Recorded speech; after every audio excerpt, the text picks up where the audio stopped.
Well, Brian, man, that truck's sharp, dude. Don't get rid of that thing. That's a good little old truck.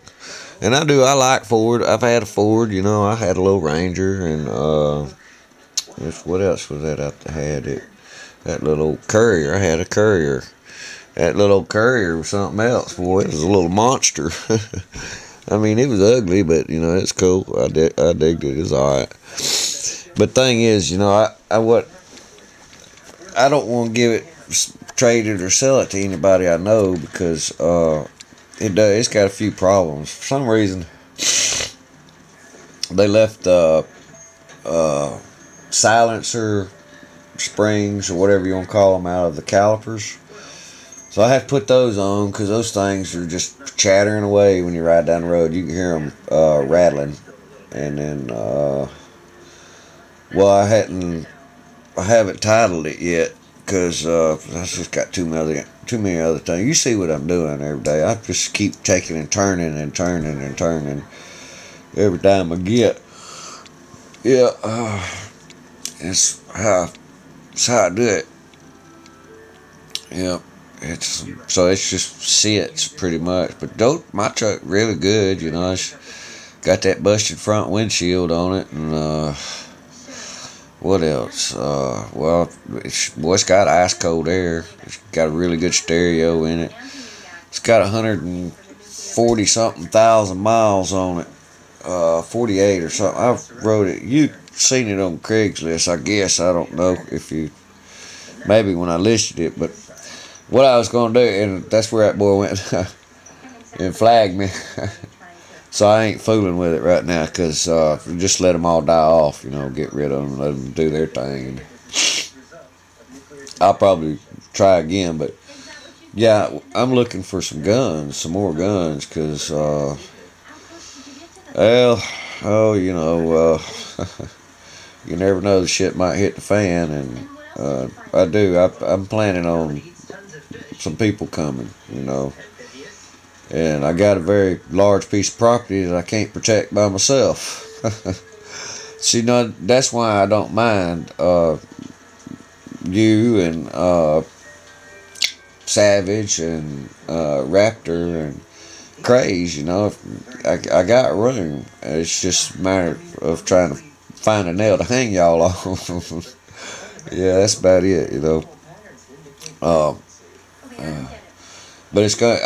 Shoot, man. I kind of like sit here and I think I'm gonna have to go to war with a bunch of folks around here because there's just only a few of us growing, and there's just a couple around here that's got goats and a pig, and chickens and things like that, and well, the rest of them, boy, man, when people get hungry, they just do crazy things. No kidding. Yeah, they do. Well, I know I'm gonna have to shoot somebody for sure, and well, that's where that whole prepping movement comes in, and you have to cut your liabilities and get rid of the liabilities, ones that you know for sure that's just not going to make it. I mean, they're going to be a liability to you and cost you, is what it is. So those I don't want to deal with, period. Yeah, but that's a nice truck. I like it, and it looks just like my little well, it ain't mine, it's Angela's Explorer. It's hers. Shoot, man, we've ragged that thing out just about nothing. Right front spring collapsed on it. It's got the struts and all that on there, and man, you turn that wheel to the right, and it'll lock up on you and won't throw you in a ditch. Or you cut it hard to the left, and it won't throw you into the ditch the other direction. It nosedives. That's because it's collapsed, and the wheel wants to hang up on the frame itself. When you turn it up in there, hell, so I have to be real careful when I make right-hand turns for sure. Yeah, but that right there, that's a keeper. That truck right there for sure is a keeper. But I wouldn't want to trade it to somebody I know, and then all of a sudden something happened and they not be happy. That would be terrible. You know, I just it wouldn't set right. Yeah. Yeah. But hey, about 2-3 weeks, my geneticist, he's coming back. He's gonna come down and see me. Matter of fact, you know, after I got through dropping that mower off this morning and tiller, I got back to the house. Angela's on the phone, and he had called in and was talking to her and was telling her, you know, hey, he's coming down. And he want to talk to me, so I got on the phone, talked to him, you know, and well, I told him not to rent no hotel or motel or anything like that. You know, just come home. That's what I told him. I said, just come on home, spend a day or two here, and when you get ready, you can go back. But see, he's going to drive in from Denton, Texas again. He just flew in from Holland or Finland or something to Dallas, or Denton, Dallas, Texas, you know. And he was telling me that he's got a bunch of property up there too. He's bought, and then he was telling me that he's moving to Washington State. You know, man, I won't go. I'm going to talk to him and be real serious with him, you know, because he's military and he's a geneticist and all kind of cool stuff, you know.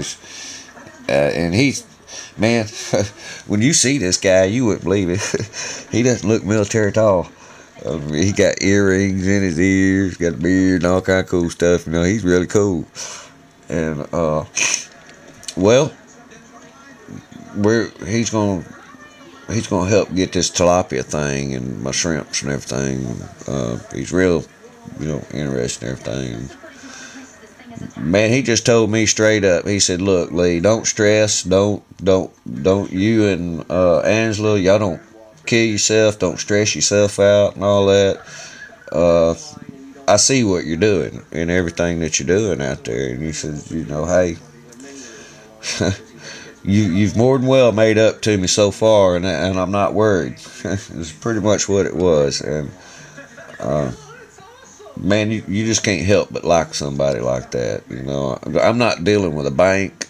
You know, I'm not dealing with a bank, period. And I know that this piece of property's already paid off, this right here, because it's got his wife out there on it. And that's why I tell him call this place home, because his wife's buried out there under that big old oak tree out there. You know, I cleaned all the way around that thing. And I mainly did that just out of respect, you know, for both of them, him and her both. And it was right directly across from the RV. I got that big round ring leaned up against it. Yeah. But he's really cool. And man, I think these Mercedes and all this stuff, I think he's going to be bringing me keys and stuff so I can move all these things around. And it's quite possible I might be selling a lot of this stuff off for him, because he was telling me that he's so spread out. He's got stuff all over the United States now.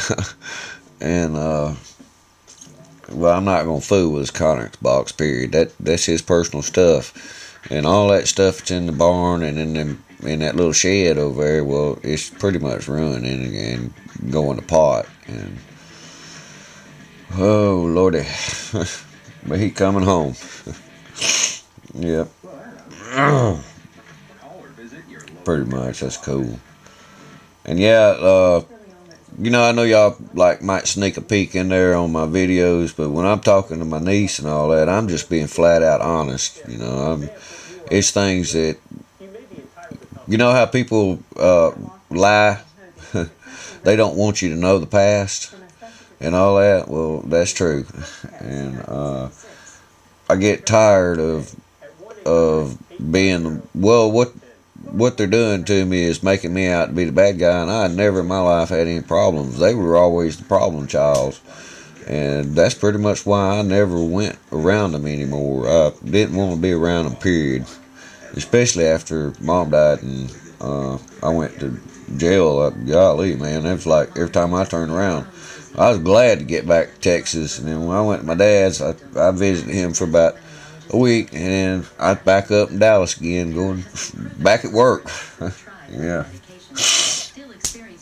Yeah, I had some real good friends then too. I considered them to be my brothers. It was Mark Phillips and Kelly Phillips and their uncle Pete Phillips, which was man, it was Phillips Construction Company or something like that. I can't really remember, but they're the guys I started with when I was 16 years old. I slept in that car, you know, as I was in Texas, did all that really crazy crap, and had to go through that with my brother, and that I didn't like that, man. I wanted away from there.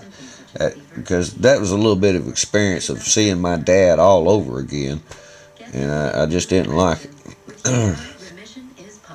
Yeah, and that was no joke, what I said and everything, and on all them 3 videos to her. And, well, he's lying and hiding the truth from her, and then all that crap I went through with my dad when he died, and then lying to it, and it's just a bunch of crap.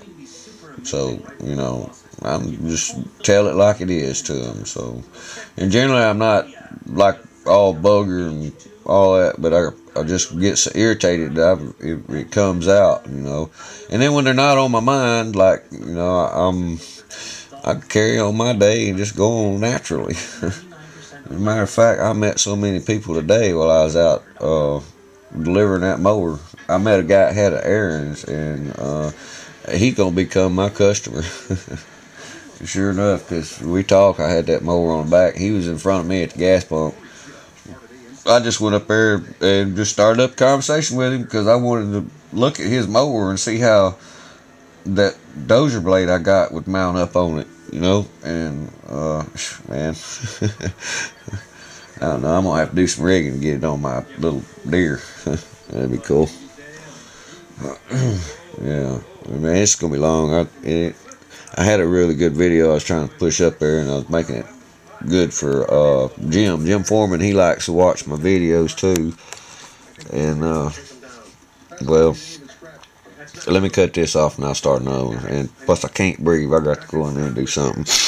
Yeah, I used to be addicted to nose spray, and I've been off of it for a year now. And I was on it for, well, I was married for 17 years, and then go on another 5 years. So that's 22 years of nose sprays. When 1990 is when they re-broke my nose at Cooper Green Hospital in Birmingham, and man, that was a nightmare.